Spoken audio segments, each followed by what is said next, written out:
ओम श्री गणेशाय नमः। दोस्तों, दशा माता का व्रत सभी व्रतों में से एक माना जाता है। इस दिन विवाहित महिलाएं अपने घर की बिगड़ी हुई दशा को ठीक करने के लिए माता दशा से विनती करती है। मान्यता है कि इस दिन व्रती महिलाएं अपने परिवार की भलाई के लिए और अपने जीवन से नकारात्मक प्रभाव को खत्म करने के लिए माता पार्वती की पूजा अर्चना करती है। दोस्तों, दशा माता का आशीर्वाद प्राप्त करने के लिए इस दिन व्रती महिलाएं दशा माता की पौराणिक कथाएं भी सुनती है या फिर सुनाती है। दोस्तों, दशा माता की कथा सुनने से घर में सुख समृद्धि आती है, जीवन में आने वाले कष्ट और रोग दूर होते हैं और दशा माता प्रसन्न होती है। तो आइए दोस्तों, इस वीडियो में हम श्रवण करें दशा माता की कुछ पौराणिक एवं दुर्लभ कथाएं। दोस्तों, एक समय की बात है, एक ब्राह्मण और ब्राह्मणी होते हैं। उनके कोई संतान नहीं होती है। ब्राह्मणी होली के बाद से 10 दिनों तक दशा माता की कहानियां सुनती थी और 10वें दिन दशा माता की पूजा करती थी। दशा माता की कृपा से उसके एक लड़की हुई। कुछ समय पश्चात ब्राह्मणी मर गई। ब्राह्मण बस्ती में भिक्षा मांगने जाता था। वह अपनी बेटी को बोलकर जाया करता था कि खिचड़ी बना लेना, सब्जी बना लेना। उनके घर के सामने एक कुम्हारिन रहती थी।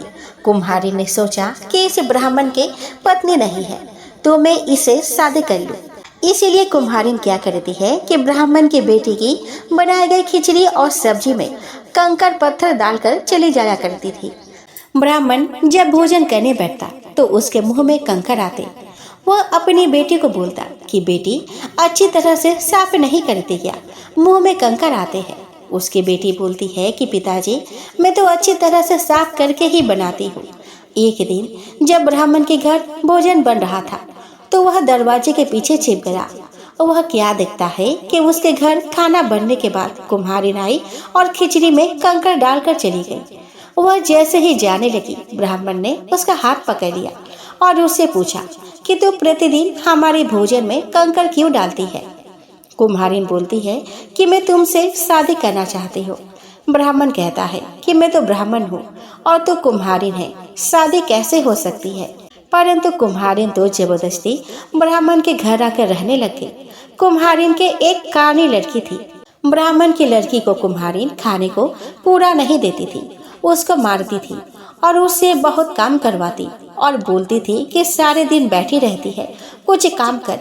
और वह ब्राह्मण की लड़की को पास पड़ोस के गाय भैंस को जंगल में चराने भेज दिया करती थी। कुम्हारिन गोबर की रोटी बनाकर उस पर थोड़ा सा आटा लगा देती थी और ये रोटी ब्राह्मण की लड़की को खाने के लिए देती थी। वह लड़की दशा माता की दी हुई थी।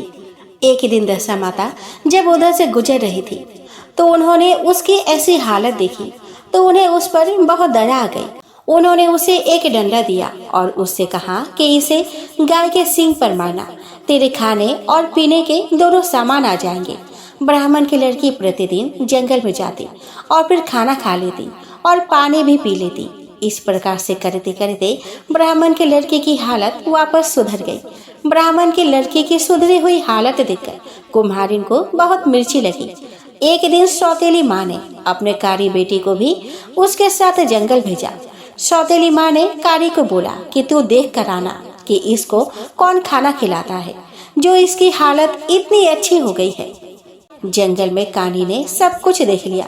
कानी आकर बताती है कि माँ, इसके पास एक डंडा है, उसको गाय के सींग पर मारती है तो खाना आ जाता है और दूसरे सींग पर मारती है तो पानी आ जाता है।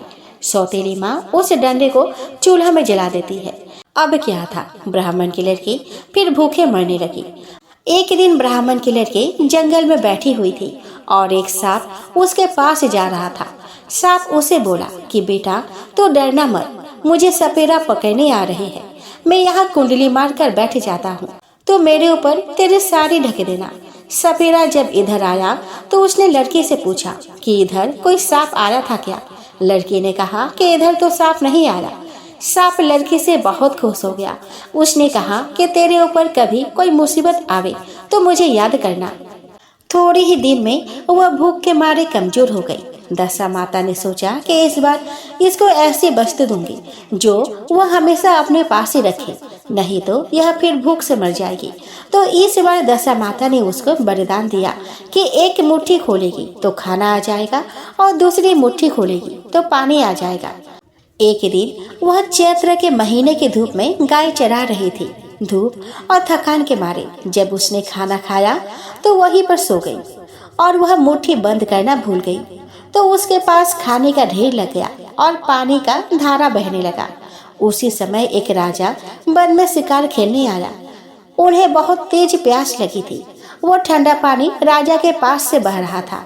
राजा ने पानी पीकर अपनी प्यास बुझाई। राजा ने नौकरों को भेजा कि इस उजाड़ वन में कोई कुआं, बावड़ी, नदी कुछ भी नहीं है, तो ऐसा ठंडा पानी कहाँ से आ रहा है, पता करो। नौकर जब देखने गए तो क्या देखते हैं कि एक लड़की सो रही है और उसके पास खाने का ढेर पड़ा है और उसके एक हाथ से पानी आ रहा है। घोड़े की पैरों की आवाज से वह जग गई और मुट्ठी बंद कर दी। उसके मुट्ठी बंद करते ही सब खाना पानी गायब हो गया। राजा ने सोचा कि ऐसी लड़की से शादी करनी चाहिए। लड़की से इस बारे में पूछा तो उसने कहा कि मैं नहीं जानती, मेरे पिताजी करेंगे। राजा ने सेवकों को उसके पिताजी के पास भेजा। उन्होंने सिपाही से कहलवा भेजा था कि उन्हें जितने भी रुपये चाहिए ले ले, पर अपनी कन्या का विवाह राजा से करवा दे। ब्राह्मण ने अपनी लड़की की शादी राजा से करा दी। शादी करके वह राजा के महल में आई। जब वह परिंदे जाती तो पानी भर जाता, रसोई में जाती तो तरह तरह का भोजन तैयार हो जाता। उसके आने से पूरा रनवास खुश हो गया था। सब बोलते कि हमारे यहाँ कितनी अच्छी रानी आई है कि उसके आने से ही सारे काम बन जाते हैं। 9 महीने पश्चात उसका एक लड़का हुआ। लड़का होने के कुछ दिनों पश्चात उसके सौतेली माँ ने ब्राह्मण को अपने बेटी को घर लाने भेजा कि शादी कराने के बाद भी वह नहीं आई। अब तो लड़का भी हो गया।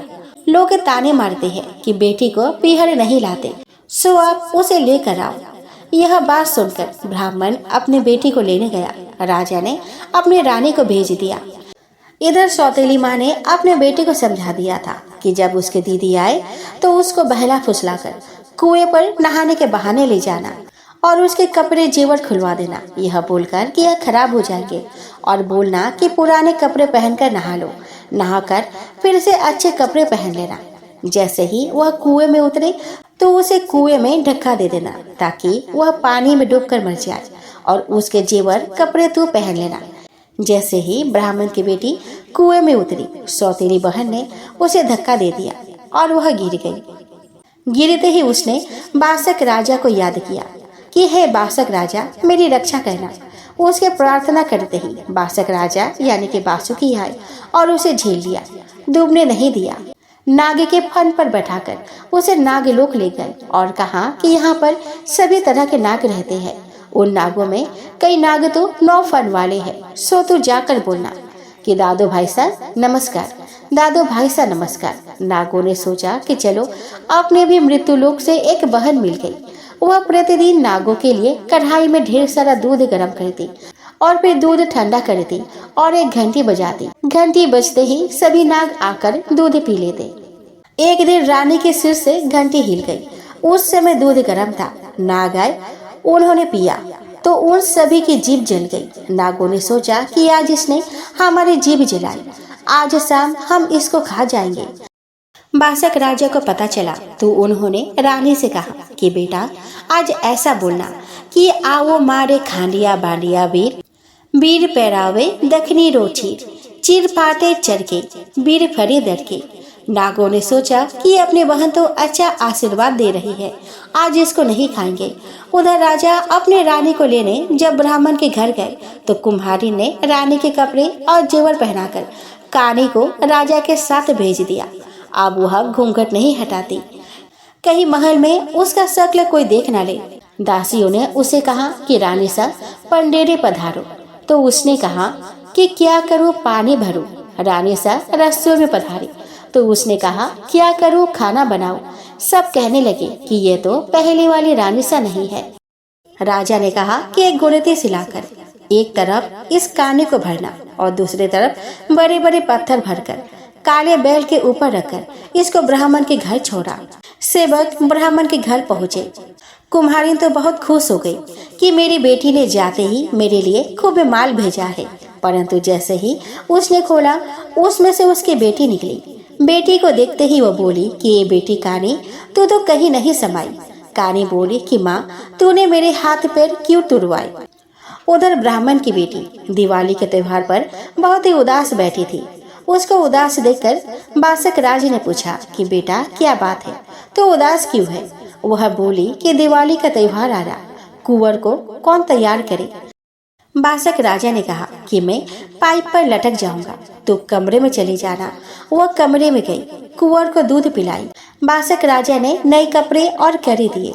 उसने उसे कुंवर को पहनाया, उसे काजल लगाया, दूध पिलाकर वापस आ गई। जब रानी वहां गई थी तब राजा को नींद आ गई थी। राजा ने सुबह देखा कि कुंवर तो खेल रहा है, नए कड़ी और कपड़े पहने हुए है। राजा यह देखकर बहुत खुश हुआ कि इसका मतलब रानी कहीं न कहीं जरूर है। होली पर भी कुंवर के कड़े कंडी पीले कपड़े सिलाकर ले जाने लगी। उधर राजा ने भी सोचा कि होली पर भी रानी जरूर आएगी। राजा अंगुली में चीरा लगाकर उसमें नमक मिर्ची लगाकर बैठ गया ताकि उसे नींद नहीं आए। रानी आई। राजा बोले कि रानी, आपने मेरे साथ धोखा करा है। रानी बोली कि आपने धोखा दिया, मैंने आपको मना करा था कि मुझे मत भेजना पीहर, वो मेरी सौतेली माँ है, फिर भी आपने मुझे भेजा। राजा बोलता है कि अब यही रुको रानी। रानी कहती है कि मेरे साथ मेरे पिताजी है, वो नाग है, अभी आपको खा जाएंगे। आप बोलना कि ससुर जी सा खम्मा घरी। बासक राजा बोले कि जियो जमाईसा, जियो जमाईसा। बासक राजा को भी अपने साथ नागलोक ले गए। थोड़े दिन नागलोक में रहने के बाद राजा बासक राजा से कहते हैं कि अब आप रानी को मेरे साथ भेजने की कृपा करें। बासक राजा कहते हैं कि यह तो मेरी बेटी जैसी है, जैसे बेटी की विदाई करते हैं मैं वैसे ही इसका विदाई करूंगी। तो बासक राजा ने हाथी घोड़े लबलस्कर और ढेर सारे हीरे जवाहरत के साथ रानी की विदाई कर दी। राजा रानी महल में आ जाते हैं। कुम्हारिन को जब पता चलता है कि रानी अभी मरी नहीं है तो वह ब्राह्मण को वापस उसे लेने के लिए भेजते हैं। वह ब्राह्मण से कहती है कि बेटी की बहुत याद आ रही है, सो आप उसे लेकर आओ। और वह साथ में जहर के लड्डू बांध देती है कि लड्डू खाएगी तो वह मर जाएगी। राजा तो पहले की सब बात भूल जाते हैं और रानी को ब्राह्मण के साथ वापस भेज देती है। दास दासी और रनवास वाले सब परेशान हो जाते हैं। इस बार उस सौतेली माँ ने पिंजरा बनवाया। वो कानी को कहती है कि जब अच्छे गहरे पानी में जाए तो रस्सी छोड़ देना ताकि वह बच न पाए। रानी अपने पीहर आ जाती है। कानी बोलती है कि आओ जीजी भाई साहब, चलो अपन नहाने चलते हैं। इस बार हम नदी पर नहाने जाएंगे ताकि गिरने का डर नहीं रहे। यह पिंजरा भी बनाना है, इससे आप कहीं भी नहीं गिरोगे। जेवर और नए कपड़े उतार दो और ये पुराने कपड़े पहन लो। जब थोड़ी दूर पिंजरा गया तो कानी ने यह सोचकर रस्सी छोड़ दी कि यहाँ पे पानी बहुत गहरा है। रानी को तो दशा माता का इष्ट था। जो लकड़ी का पिंजरा था वह सोने का हो गया। अब वह पिंजरा बहुत बहुत दूर चला गया। एक शहर आया। वह नदी के पास ही एक राजा का महल था। वह राजा नदी के तरफ ही देख रहा था। उसने सेवकों को कहा कि नदी में कुछ चमकीला बह रहा है, उसे निकाल कर लाओ। उसके अंदर जो है वह मेरा होगा और जो बाहर का है वह तुम्हारा होगा।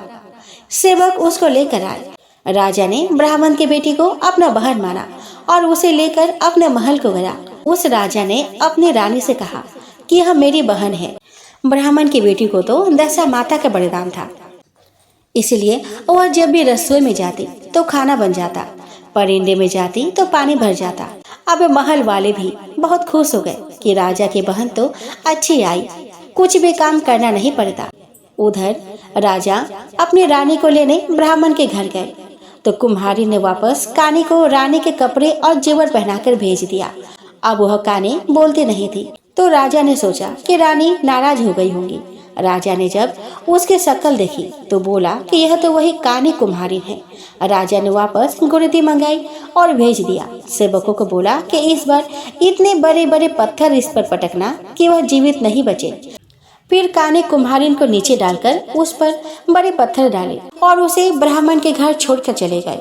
काने कहती है कि ये माँ, तुझे धन भाता है पर मेरी क्यों हड्डी तुड़वाती है। कुम्हारिन बोलती है कि हे काने, तू कहीं नहीं समाई। राजा ने सोचा कि रानी तो अब जीवित नहीं होंगी, तो उसने संन्यास ले लिया। राजा अपने शहर से निकल गए। वो अलग अलग जगह जाते, सबके दुख सुख की बात सुनते और समाधान करते। एक दिन घूमते घूमते राजा उसी शहर में पहुंचे जहां उसकी रानी रह रही थी। राजा एक आश्रम में बैठ गया और जो भी दुखी लोग उनके पास आते, उनके दुखों का समाधान निकालते। जब लोग कहते कि कितने अच्छे साधु बाबा हमारे शहर में आए हैं, सब लोग अपना दुख लेकर आश्रम में जाने लगे। उस शहर के राजा के कानों तक भी यह बात पहुंची। राजा भी आश्रम में गए, अपनी बहन को भी जबरदस्ती वह ले गए। रानी ने मना कर दिया कि मुझे कुछ नहीं बताना। साधु ने पूछा कि क्या परेशानी है, बताओ। रानी बोलती है कि मेरी मुसीबतों की तो गिनती ही नहीं है, अनगिनत परेशानियां झेली। छोटी थी तब माँ मर गई, सौतेली माँ आई, वो मारती पीटती थी, खाने को नहीं देती थी। मेरे पिताजी ने मेरी राजा से शादी करा दी। रानी पूरी बात बताने लगी। बताते बताते रोने लग गई। साधु ने कहा कि बस अब मैं सब समझ गया। वो रानी से कहता है कि आपके कारण ही मैंने संन्यास लिया। उसने राजा से कहा कि आपकी बहन को हमारे साथ भेजने की कृपा करें। राजा बोले कि ऐसे कैसे भेजें, यह तो हमारी प्यारी बहन है। हमारी बहन की विदाई तो हम ठाठ बाट से करेंगे। राजा ठाठ बाट से अपनी बहन की विदाई करते हैं। राजा रानी अपने महलों में आते हैं और सुखपूर्वक अपना जीवन व्यतीत करते हैं। हम भी दशा माता से यही प्रार्थना करते हैं कि हे दशा माता, ब्राह्मण के बेटी को जैसी परेशानी झेलनी पड़ी वैसे किसी को भी नहीं झेलनी पड़ी, और जैसे आपने पग पग पर उसकी रक्षा करी वैसी रक्षा हम सब की करना, और जैसी कृपा उस पर रखी वैसी कृपा हम सब पर रखना। तो बोलो दशा माता की जय हो।